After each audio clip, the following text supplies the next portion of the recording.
പോലെ 2020 ലോകകപ്പിൽ നേടിയ ശേഷം മുംബൈയിലെത്തിയ ഇന്ത്യൻ ടീമിന്റെ റോഡ് ഷോ അല്പസമയത്തിനകം നടക്കും. തുറന്ന ബസ്സിൽ ആരാധകരുടെ സ്നേഹാശംസകൾ ഏറ്റുവാങ്ങിക്കൊണ്ടുള്ള റോഡ് ഷോ വാങ്കഡെ സ്റ്റേഡിയത്തിലാണ് പുറപ്പെടുക. ടീം ഇന്ത്യക്ക് സ്വീകരണമൊരുക്കാൻ ആരാധകർ വലിയ ആവേശത്തിലാണ്. ഇപ്പോൾ നമുക്ക് ദൃശ്യങ്ങളിൽ കാണുന്ന പോലെ ആരാധകരുടെ ഒരു വലിയ സംഘം ഒരു നദി പോലെ ഒഴുകിയെത്തുകയാണ് വാങ്കഡെ സ്റ്റേഡിയത്തിലേക്ക്. വാങ്കഡെ സ്റ്റേഡിയത്തിൽ നിന്നും ശ്രീനാഥ് ചന്ദ്രൻ, ഒപ്പം ന്യൂസ് ഡെസ്കിൽ നിന്ന് രഞ്ജു മത്തായി എന്നിവർ ചേരുന്നു. ആദ്യം ശ്രീനാഥിലേക്ക്. ശ്രീനാഥ്, അവിടെ വാങ്കഡെ സ്റ്റേഡിയത്തിന് ചുറ്റും ഒരു വലിയ ആരാധക വൃന്ദം ഒരു വലിയ കടൽ പോലെ എത്തിയിട്ടുണ്ട്.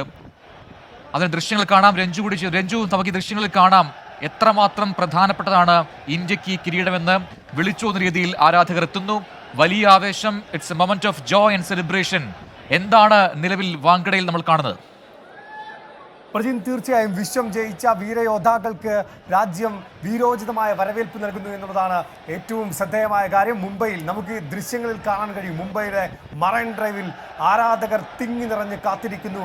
ആ മുംബൈയിലെ ഏറ്റവും തിരക്കേറിയ റോഡുകളെല്ലാം നിശ്ചലമായിരിക്കുന്നു. ആ നീലക്കടൽ, അത് പ്രജിൻ പറഞ്ഞതുപോലെ തന്നെ ഒരു നീലക്കടൽ ഒഴുകിയെത്തിയിരിക്കുകയാണ് തങ്ങളുടെ പ്രിയപ്പെട്ട താരങ്ങളെ, വീര താരങ്ങളെ കാണാൻ വേണ്ടി. അത്രയധികം ആളുകൾ എത്തിയിട്ടുണ്ട് മുംബൈയുടെ നഗരപ്രദേശങ്ങളിൽ. കാരണം ഇന്ത്യൻ ടീമിൻ്റെ ഫ്ലൈറ്റ് ഒരല്പം ഡിലേ ആണ്. കനത്ത മഴയുണ്ടായിരുന്നു. ഒരല്പസമയം മുമ്പ് ഒരു 4:30 വലിയ മഴ മുംബൈയിൽ പെയ്തു. അതുകൊണ്ട് തന്നെ ഇന്ത്യൻ ടീമിൻ്റെ ഫ്ലൈറ്റ് ഒരല്പം ഡിലേ ആയി. അതുകൊണ്ട് തന്നെ ഇന്ത്യൻ ടീമിൻ്റെ പരിപാടി നേരത്തെ നിശ്ചയിച്ചത് പ്രകാരം ഒരല്പം വൈകിയാണ് നടക്കുന്നത്. രാജ്യത്തിൻ്റെ അഭിമാന താരങ്ങളെ ഒരു നോക്ക് കാണാൻ, അവർക്ക് അഭിനന്ദനം അറിയിക്കാൻ ആയിരങ്ങളല്ല പതിനായിരങ്ങൾ, ഒരു പക്ഷേ ലക്ഷക്കണക്കിന് ആളുകൾ എത്തിയിട്ടുണ്ടെന്ന് വേണം മനസ്സിലാക്കാൻ. അത്രയധികം ആവേശം നിറഞ്ഞ ഒരു അന്തരീക്ഷം. ഒരു കായിക താരത്തെ സംബന്ധിച്ച് ഏറ്റവും സ്വപ്ന തുല്യമായ നിമിഷമാണ്. കാരണം അദ്ദേഹത്തിൻ്റെ രാജ്യത്തിന് വേണ്ടി ഒരു വലിയ നേട്ടം കൈവരിക്കുന്നു. ആ നേട്ടത്തിന് ശേഷം സ്വന്തം രാജ്യത്ത് മടങ്ങിയെത്തുമ്പോൾ ഒരു വീരോചിതമായ വരവേൽപ്പ്, അതൊരു കായിക താരത്തിൻ്റെ എക്കാലത്തെയും വലിയ സ്വപ്നമാണ്. ആ എക്കാലത്തെയും വലിയ സ്വപ്നം ക്രിക്കറ്റ് താരങ്ങൾക്ക്, കായിക താരങ്ങൾക്ക് അത് സാക്ഷാത്കരിക്കാൻ പോവുകയാണ്. അവർ അല്പസമയത്തിനകം താരങ്ങൾ മുംബൈ വിമാനത്താവളത്തിലൂടെ പുറത്തേക്ക് വരും. തുറന്ന ബസ്സിൽ ടീമിനെ ആനയിച്ച് ടീമിനെ സ്വീകരിച്ചുകൊണ്ട് മുംബൈ വാങ്കഡെ സ്റ്റേഡിയത്തിലേക്കാണ് വരാൻ പോകുന്നത്. ഒരുപക്ഷെ നമുക്ക് ഏകദിന ലോകകപ്പ്, നീണ്ട നാളത്തെ കാത്തിരിപ്പിനൊടുവിൽ ഏകദിന ലോകകപ്പ് കിരീടം സമ്മാനിച്ചത് അത് മുംബൈ വാങ്കഡെ സ്റ്റേഡിയത്തിലായിരുന്നു. ആ മുംബൈ വാങ്കഡെ സ്റ്റേഡിയത്തിലേക്ക് 2020 ലോകകപ്പ് കിരീടവുമായി ഇന്ത്യൻ താരങ്ങൾ വരികയാണ്.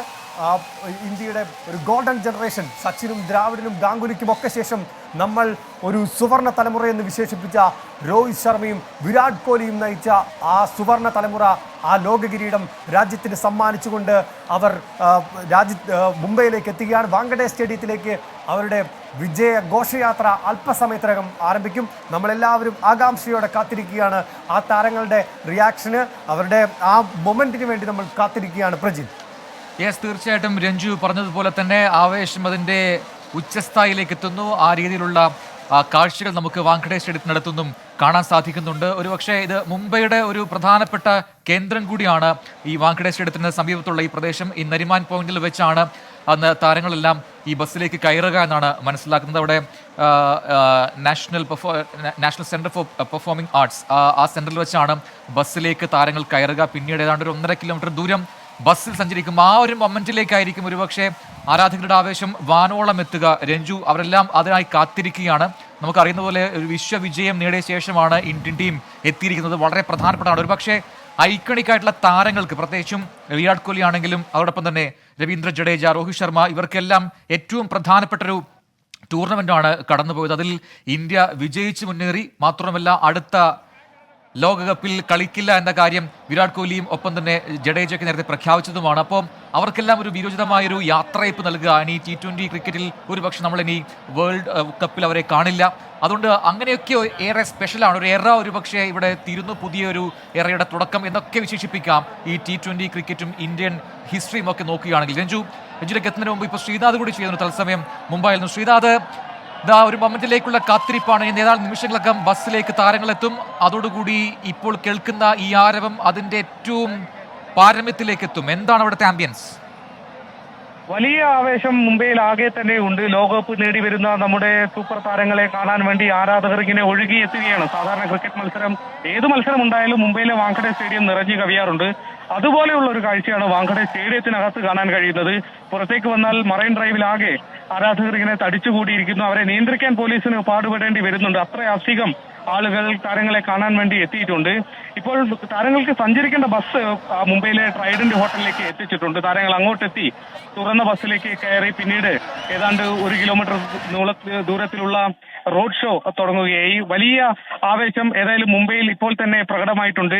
2011 ലോകകപ്പിൽ ഇന്ത്യ ഏകദിന ലോകകപ്പ് കിരീടം ഉയർത്തിയ വാങ്കഡയിലേക്ക് വീണ്ടും ഒരിക്കൽ കൂടി മറ്റൊരു ലോകകപ്പായി ടീം എത്തുമ്പോൾ വലിയ സ്വീകരണം ഏതായാലും മുംബൈയിൽ ഉണ്ട്. മുംബൈക്കാർ നൽകുന്നുണ്ട്. മുംബൈയിൽ നിന്നും മാത്രമല്ല, മഹാരാഷ്ട്രയിലെ വിവിധയിടങ്ങളിൽ, ഗുജറാത്തിൽ നിന്നും ഗോവയിൽ നിന്നുമെല്ലാം എത്തിയ ആരാധകർ ഇതിനോടകം തന്നെ എത്തിയിട്ടുണ്ട്.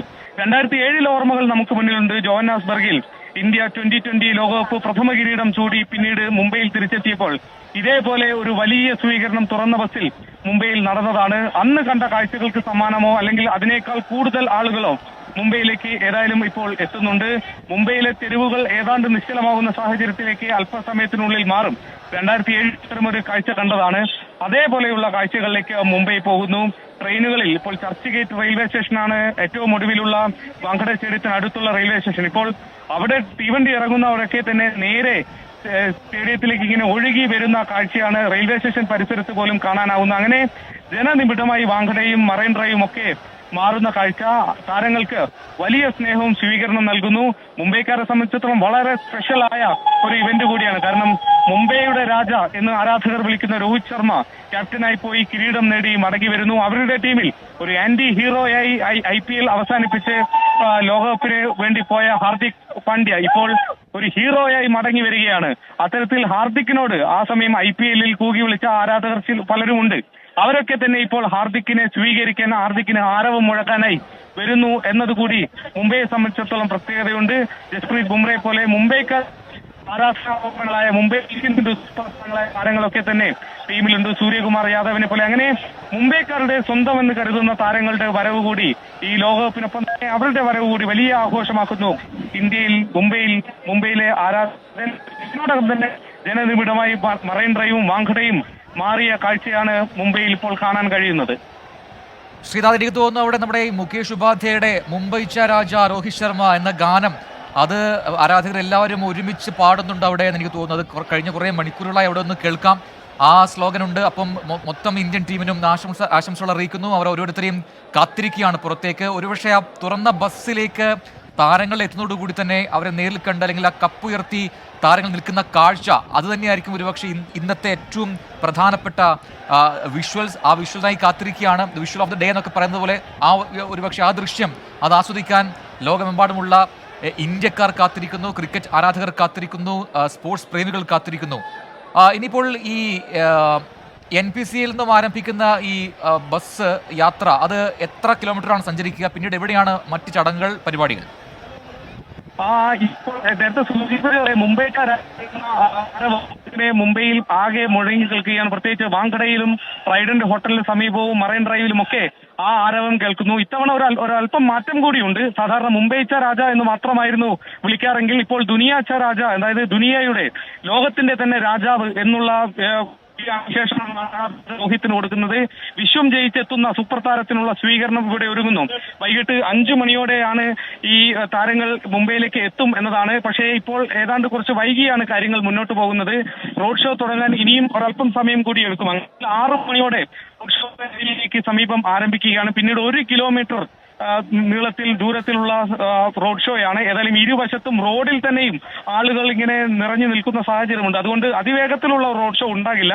ഒരല്പം സമയമെടുത്തായിരിക്കും ഏതായാലും ബസ്സിന് മുന്നോട്ട് പോകാൻ കഴിയുക. താരങ്ങളുടെ ചിത്രങ്ങളൊക്കെ ആലേഖനം ചെയ്ത ബസ് ഏതായാലും തയ്യാറായി ഇപ്പോൾ താരങ്ങൾ പുറപ്പെടുന്ന NCPAക്ക് അടുത്തേക്ക് കൊണ്ടുവന്നിട്ടുമുണ്ട്. പിന്നീട് 7 മണിയോടെ വാങ്കഡെ സ്റ്റേഡിയത്തിലേക്ക് പ്രവേശിച്ചതിന് ശേഷം പിന്നീട് അവിടെ BCCIയുടെ സമ്മാനദാന ചടങ്ങ് തുടങ്ങുകയാണ്. 125 കോടി രൂപ BCCI പ്രഖ്യാപിച്ച സമ്മാനധനം അത് താരങ്ങൾക്ക് കൈമാറുകയും ചെയ്യും. അരമണിക്കൂർ നീളുന്ന പരിപാടിയാണ് വാങ്കഡെ സ്റ്റേഡിയത്തിൽ ഏതായാലും ഒരുക്കിയിട്ടുള്ളത്.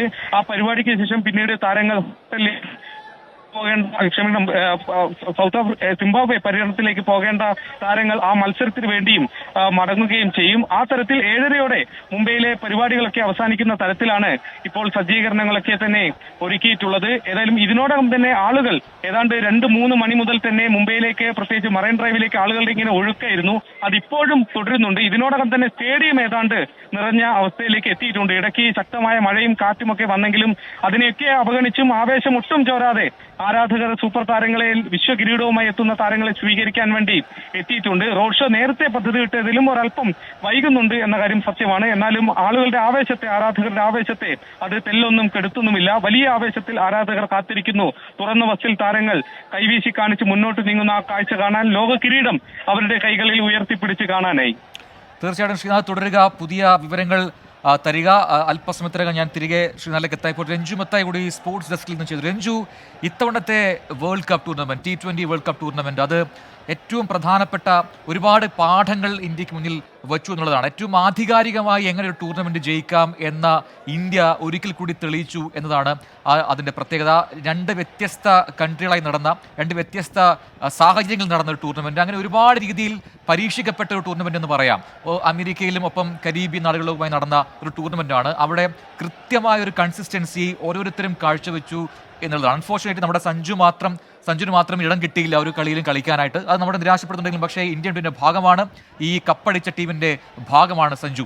ടീമുകളുടെ അല്ലെങ്കിൽ താരങ്ങളുടെയൊക്കെ ഒരു പ്രകടനം നോക്കുകയാണെങ്കിൽ രഞ്ജു, എനിക്ക് തോന്നുന്നു ഏറ്റവും ക്രൂഷ്യൽ, എല്ലാവരുടെയും പെർഫോമൻസ് ഒന്നിനൊന്ന് മെച്ചമാണ്, പക്ഷേ ഏറ്റവും ക്രൂഷ്യലായിട്ട് ഞാൻ കാണുന്നത് നമ്മുടെ സൂര്യകുമാർ യാദവിൻ്റെ ആ ക്യാച്ചാണ്. എല്ലാ വേൾഡ് കപ്പിലും, ഇന്ത്യ കപ്പടിച്ച വേൾഡ് കപ്പിലെല്ലാം തന്നെ ക്യാച്ച് ഒരു പ്രധാനപ്പെട്ട കാര്യമാണ്. 1983 കപിൽ ദേവിൻ്റെ പുറകോട്ട് കൂടിയുള്ള ആ ക്യാച്ച്. മറ്റൊന്ന് നമുക്കറിയാം, ശ്രീശാന്തിൻ്റെ കയ്യിലേക്ക് പാകിസ്ഥാൻ ഏറ്റവും അവസാനം വിക്കറ്റ് വന്ന ആ ഒരു ടൂർണമെൻറ്റ്, അതിൽ ഇന്ത്യ കപ്പടിച്ചു. ഏറ്റവും ഒടുവിൽ ഒരു അവിശ്വസനീയമായ രീതിയിൽ കയ്യിലൊതുക്കിയ ക്യാച്ച്, സൂര്യകുമാർ യാദവിൻ്റെ ഒരു മികവ് അത് തന്നെയല്ല. മില്ലറിനെ പുറത്താക്കിയില്ലായിരുന്നെങ്കിൽ ഒരുപക്ഷേ അത് വലിയ ഭീഷണിയായി മാറിയ ഇന്ത്യക്ക്.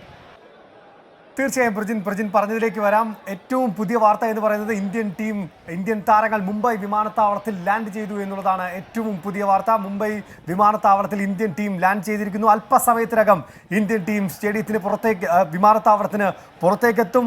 ആ ക്രിക്കറ്റ് ആരാധകർ കാത്തിരുന്ന ആ നിമിഷം വരും. പ്രജിൻ പറഞ്ഞതിലേക്ക് വരികയാണെങ്കിൽ, ഒരു പക്ഷേ ഫീൽഡിംഗ് എന്നാൽ ദക്ഷിണാഫ്രിക്കയും ഓസ്ട്രേലിയയും എന്നും, ഓസ്ട്രേലിയ, ദക്ഷിണാഫ്രിക്ക, ന്യൂസിലാൻഡ് തുടങ്ങിയ ടീമുകളെ മാത്രം നമ്മൾ വലിയ ഫീൽഡിങ്ങിൽ മികച്ച പ്രകടനം കാഴ്ചവെക്കുന്ന ടീമെന്ന് നമ്മൾ വിലയിരുത്തിയിട്ടുണ്ട്. പക്ഷേ ഒരു കാലത്ത് ജോണ്ടി റോഡ്സ് മാത്രമായിരുന്നു ഒരു ഫീൽഡിങ്ങിലെ ഇതിഹാസം എന്ന് പറയാൻ നമ്മൾ ജോണ്ടി റോഡ്സിനെ എടുത്ത് കാണിച്ചിരുന്നു. പക്ഷേ അതിനുശേഷമെല്ലാം ഇന്ത്യൻ ക്രിക്കറ്റിലെ വലിയ മാറ്റങ്ങൾ, ഈ ഫീൽഡിങ്ങിൽ വന്ന വലിയ മാറ്റങ്ങളാണ് നമുക്ക് ഇന്ത്യൻ ക്രിക്കറ്റിൻ്റെ വളർച്ചയെ അടയാളപ്പെടുത്താൻ കഴിയുന്നത്. ഇന്ത്യൻ താരങ്ങൾ എല്ലാവരും, 11 താരങ്ങളും ഏറ്റവും മികച്ച രീതിയിൽ ഫീൽഡ് ചെയ്യുന്ന താരങ്ങൾ. ഒരുപക്ഷെ വിരാട് കോഹ്ലിയുടെ ഫീൽഡിംഗ് തന്നെ നമുക്ക് ഉദാഹരണമാക്കാൻ കഴിയും. കാരണം വിരാട് കോഹ്ലിയുടെ വയസ്സ് 35. എത്ര അഗ്രസീവായിട്ടാണ് വിരാട് കോഹ്ലി ഫീൽഡ് ചെയ്യുന്നത് എന്നുള്ളത് നമുക്ക് കാണാൻ കഴിയും. അത് പ്രജിൻ പറഞ്ഞതിലേക്ക് വരികയാണെങ്കിൽ, സൂര്യകുമാറിൻ്റെ യാദവിൻ്റെ ആ ക്യാച്ച്, ഒരുപക്ഷെ മില്ലർ എന്നുള്ള വിളിപ്പേര് അന്വർത്ഥമാക്കുന്ന പ്രകടനങ്ങൾ നിരവധി തവണ നടത്തിയിട്ടുള്ള താരമാണ് ഡേവിഡ് മില്ലർ. ഒരുപക്ഷെ ഡേവിഡ് മില്ലറിൻ്റെ ആ പന്ത് അതിർത്തിക്ക് പുറത്തേക്കാണ് പോയിരുന്നെങ്കിൽ നമുക്ക് കളി കൈവിടുന്ന സാഹചര്യം ഉണ്ടായിരുന്നു. കാരണം ആ അവസാന ഓവറിലെ ആദ്യ പന്ത് സിക്സർ പറത്താൻ കഴിഞ്ഞാൽ എല്ലാ അഡ്വാൻറ്റേജും ബാറ്റിംഗ് ടീമിന് ലഭിക്കും. ബാറ്റ് ചെയ്യുന്ന ഡേവിഡ് മില്ലറിന് കൂടുതൽ ആത്മവിശ്വാസം ലഭിക്കും. പക്ഷേ അത്ര മനോഹരമായ ആ സമ്മർദ്ദങ്ങളെ എങ്ങനെ അതിജീവിക്കാം എന്നുള്ളത് നമുക്ക് ഇന്ത്യൻ ടീം കാണിച്ചു തന്നിട്ടുള്ള ഒരു ലോകകപ്പാണ് ബാർബഡോസിൽ നടന്നത്. ഒരു പക്ഷേ ഏറ്റവും ആവേശകരമായ നിമിഷം, അത് ഏറ്റവും സ്വപ്നതുല്യമായ നിമിഷം.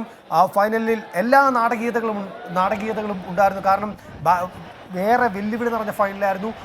ബാറ്റിങ്ങിലും ബൗളിങ്ങിലും ഒക്കെ വെല്ലുവിളി നിറഞ്ഞ സാഹചര്യം ഉണ്ടായിരുന്നു. പക്ഷേ അതിലെല്ലാം, സമ്മർദ്ദങ്ങളുടെ ഘട്ടത്തിലെല്ലാം അവസരത്തിനൊത്തുയർന്ന ഇന്ത്യ, ഇത് സമ്മർദ്ദങ്ങളെ എങ്ങനെ അതിജീവിക്കാം എന്ന് കാട്ടിത്തന്ന ടീമാണ് രോഹിത് ശർമ്മയുടേത്. കാരണം സമ്മർദ്ദ ഘട്ടങ്ങളിലെല്ലാം, സമ്മർദ്ദത്തിൻ്റെ സാഹചര്യത്തിലെല്ലാം രോഹിത് ശർമ്മയ്ക്ക് പിന്തുണ നൽകാൻ താരങ്ങളുണ്ടായിരുന്നു.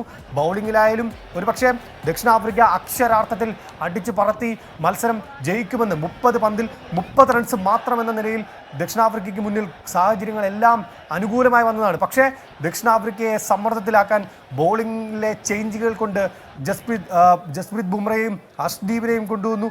അങ്ങനെ മത്സരം സമ്മർദ്ദത്തിലേക്ക് ടീമിനെ ദക്ഷിണാഫ്രിക്കയെ പ്രതിരോധത്തിലാക്കാൻ അങ്ങോട്ട് എതിരാളിയുടെ പാളയത്തിലേക്ക് പടനയിച്ചുകൊണ്ട് രോഹിത് ശർമ്മ അവരെ മത്സരം തിരികെ പിടിക്കുന്ന കാഴ്ചയാണ് ഈ ലോകകപ്പ് എന്ന് പറയുന്നത്.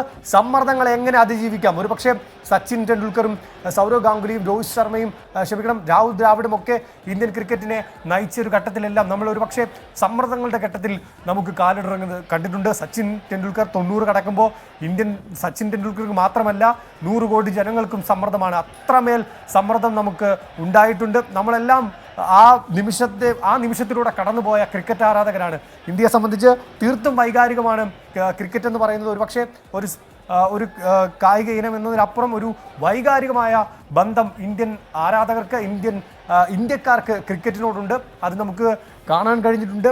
അതുപോലെ തന്നെയാണ് ഈ ടൂർണമെൻറ്റും എന്ന് പറയുന്നത്. പക്ഷേ കഴിഞ്ഞ കാലഘട്ടങ്ങളിലെല്ലാം ഇന്ത്യൻ ടീം സമ്മർദ്ദങ്ങളിൽ നിർണായക ഘട്ടങ്ങളിൽ കാലിടുന്ന ഒരു കാഴ്ചയുണ്ടായിരുന്നു. അത് നമ്മൾ അഹമ്മദാബാദിലെ ലോകകപ്പിൽ നമ്മൾ കണ്ടതാണ്. അഹമ്മദാബാദിലെ ലോകകപ്പിൽ എല്ലാ സാഹചര്യവും നമുക്ക് അനുകൂലമായിരുന്നു. കാരണം അത്രയും മികച്ച ഫോമിലാണ് ഒരു ടീമിൻ്റെ ഏറ്റവും മികച്ച ഫോമിൽ നിൽക്കുമ്പോഴാണ് അന്ന് ആ ഫൈനൽ മത്സരം നമുക്ക് കൈവിട്ടു പോകുന്നത്. അതുകൊണ്ട് തന്നെ ആ തോൽവി പാഠമാക്കിക്കൊണ്ട് തന്നെ ഈ ലോകകപ്പിൽ നമുക്ക് കൃത്യമായി പൊരുതി കയറാൻ കഴിഞ്ഞു എന്നുള്ളതാണ് ഈ ബാർബഡോസിലെ 2020 ലോകകപ്പിൻ്റെ പ്രത്യേകത എന്നുള്ളത്. നമുക്ക് ആ മത്സരം സെമി ഫൈനൽ മത്സരം തന്നെ ഉദാഹരണമായിട്ട് എടുക്കാം. ഓസ്ട്രേലിയക്കെതിരായ മത്സരം എന്ന് പറയുന്നത് ഇന്ത്യയെ സംബന്ധിച്ച് ഒരുപക്ഷെ നിർണായകമായ വളരെ പ്രതികൂല സാഹചര്യങ്ങളൊക്കെ ഉണ്ടായിരുന്നു. പക്ഷേ ഇന്ത്യയെ സംബന്ധിച്ച് രോഹിത് ശർമ്മയുടെ ഒരൊറ്റ ഇന്നിങ്സാണ്, ഒരൊറ്റ പ്രകടനം കൊണ്ടാണ് അന്ന് നമ്മൾ ജയിച്ചത്. കാരണം രോഹിത് ശർമ്മയുടെ ആ വെടിക്കെട്ട് പ്രകടനം മിച്ചൽ സ്റ്റാർക്കിനെയും പാറ്റ് കമ്മിൻസിനെയും ഒക്കെ അതിർത്തിക്ക് പുറത്തേക്ക് പറത്തിയടിച്ചുകൊണ്ട് യാതൊരു ദാക്ഷിണ്യവും ഇല്ലാതെ ഓസ്ട്രേലിയൻ ബൗളർമാരെ ചിഹ്ന ഭിന്നമാക്കി. കാരണം അഹമ്മദാബാദിൽ ഇന്ത്യ നാണം കെടുത്തിയ ഓസ്ട്രേലിയൻ ബൗളർമാരെ അന്ന് തെരഞ്ഞു പിടിച്ച് തല്ലുന്ന രോഹിത് ശർമ്മയെ നമുക്ക് കാണാൻ കഴിഞ്ഞു. അങ്ങനെ സമ്മർദ്ദ ഘട്ടത്തിൽ അത് എതിരാളികളുടെ പാളയത്തിലേക്ക് പടനയിക്കാൻ അന്ന് രോഹിത് ശർമ്മയ്ക്ക് കഴിഞ്ഞു. അതുകൊണ്ട് തന്നെ ആവേശകരമായ ജയം സ്വന്തമാക്കിക്കൊണ്ടാണ്. രഞ്ജു നോക്കിയ ആ ദൃശ്യങ്ങൾ നമുക്ക് കാണാം. അറബിക്കടൽ അതിരിടുന്ന മുംബൈ മറൈൻ ഡ്രൈവിൽ ചെറിയ തിരകൾ കടലിൽ നിന്ന് വരുമ്പോൾ തൊട്ടിപ്പുറത്ത് ആരാധകർ തീർക്കുന്ന ഒരു വലിയ മനുഷ്യ മഹാസമുദ്രമുണ്ട്. അവിടെ അറബിക്കടലിനേക്കാൾ വലിയ തിരയൊരുക്കുന്നുണ്ട് ആരാധകർ. ആവേശത്തിര കാഴ്ചകളിലേക്ക് നമ്മൾ തിരികെ